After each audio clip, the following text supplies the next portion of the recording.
और यही बात सुप्रीम कोर्ट जब भी इस प्रकार के प्रकरण आते हैं उसमें इनको लताड़ पड़ती है, उनके द्वारा लताड़ा जाता है कि आप कोई इसी प्रकरण को देख लीजिए, 2021-22 के लीकर की जांच कर रहे हैं, 2021 से कर रहे हैं, है ना, और आज 4 साल हो गया, आज तक के ये लोग ट्रायल शुरू नहीं किए हैं, मतलब फाइनल रिपोर्ट सबमिट नहीं कर पाए हैं, अभी तक जांच ही चल रही है।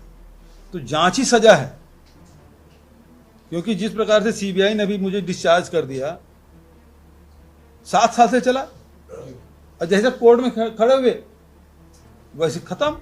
नहीं तो इसके पहले ईडी सीडी की सरकार, ईडी सीडी की सरकार यही बोलते थे, अब सीडी कहना भूल गए, इनकी बोलती बंद हो गई। अब इस प्रकरण में भी आप कहते हैं 2100 करोड़ का है। अभी मेरे पास राम कुमार यादव ने प्रश्न किया था कि भैया आप 2100 करोड़ के कहते हो, है ना, और जितने लोग जेल में बंद हैं लिकर वाले मामले में, वो पूरे चल अचल पैतृक संपत्ति मिला के 2019 के पहले जितनी संपत्ति सबको मिला के 200 करोड़ नहीं होता, 1900 करोड़ कहाँ है?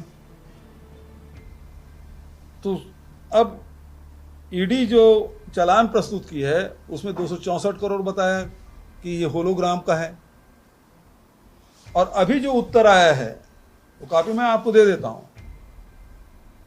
उस उत्तर में स्पष्ट रूप से कहा है कि इस प्रकार से कोई घटना ही नहीं घटी। एक ट्रक उड़ीसा जाते पकड़ा गया नकली होलोग्राम का, और उसको सस्पेंड किया गया था इसी कार्यकाल में, विष्णुदेव के कार्यकाल में, और 1 महीने बाद फिर लाइसेंस उसको रिन्यूअल कर दिए, और सब गोलमोल जवाब दिए हैं। तो एक तरफ राज्य सरकार बोलती है कि कोई प्रकरण नहीं, और ईडी कहती है प्रकरण है। मैं विधानसभा में बोला यदि होलोग्राम नकली लगा है तो फैक्ट्री में लगेगा, तो फैक्ट्री वालों से वसूली करने के लिए नोटिस दिए क्या? जीएसटी के नुकसान को नोटिस दिए क्या? तुम्हारा उद्देश्य क्या है? राज्य के राजस्व में हानि न हो। तो यदि नहीं करना चाहते तो आपको क्या करना था? वसूली करना था। 1.25 साल हो गया आपको सरकार में आए, वसूली 1 रुपये भी किए क्या? नोटिस दिए क्या? वो तो कोर्ट ने भी आदेश कर दिया कि इनको भी आरोपी क्यों नहीं बना रहे हो। ईडी ने किया क्या? मेरे विधानसभा में भाषण पूरा निकाल के देख लीजिए। और अभी का उत्तर थोड़ा देखना, वो राम कुमार वाला उत्तर होगा। राम कुमार यादव जी ने प्रश्न किया था, वो अतारांकित में है, लेकिन उसके जवाब देख लीजिए, उसमें कुछ भी नहीं है। गजब की बात है भाई।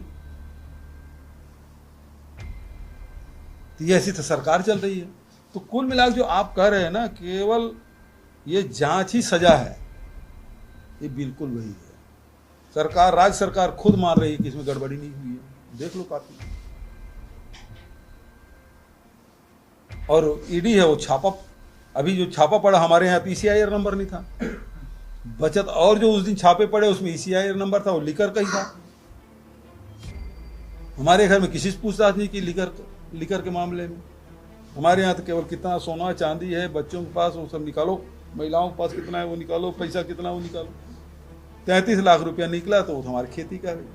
40 एकड़ में अमरूद होता है, 100 एकड़ में धान की खेती। अभी जाके मतलब सरकार को धान बेचने के बाद भी मेरे पास कम से कम 100 गाड़ा, मतलब ये 1200 से 1500 क्विंटल धान अभी मेरे गोडाउन में पड़ा है।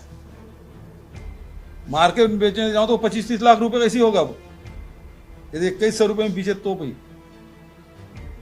धान अभी पड़ा है घर में, और खेत में अभी भी धान लगा हुआ है, मक्का लगा है, सरसों लगा हुआ है, सब्जी अलग है और डेयरी अलग है।